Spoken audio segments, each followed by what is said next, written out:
İsmail Hakkı Bursavi, Ruhul Beyan, Hikayeler hem Nasihatler. İzgi Kur'an'ın bik küp tefsirleri var, ama Ruhul Beyan kibikleri başka mügayin yoktur.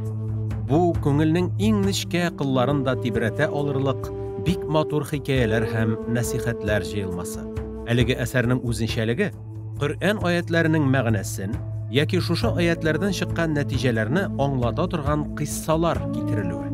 Munda iske alıngan vakigalar uylandıra, özebizning gamellerini elekkegi kişilerning yaşaw rewişi bilen çağıştırırga hem gibretlenirge itere. Allah'ın Resulün kuvandırır için başkarılgan namaz. Rabi'a el-Edawi gününe 1000 rekaat nafil namazlar okugan. Hem bulay dep etken. Min bu namazlarını savab için okumayım.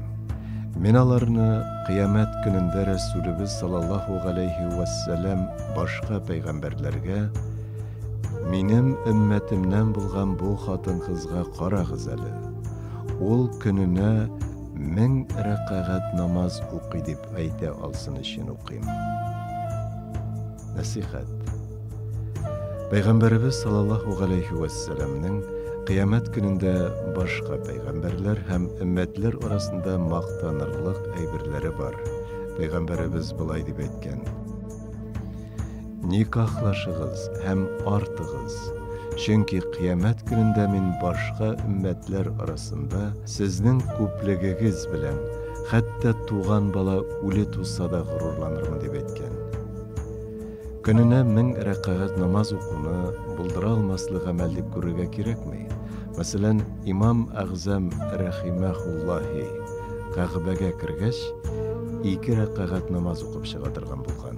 Hem şul namazda Kur'an'ı tulısınca hatim kılgan.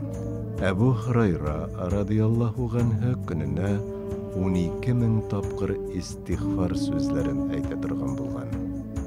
Ruhul Beyan kitabından.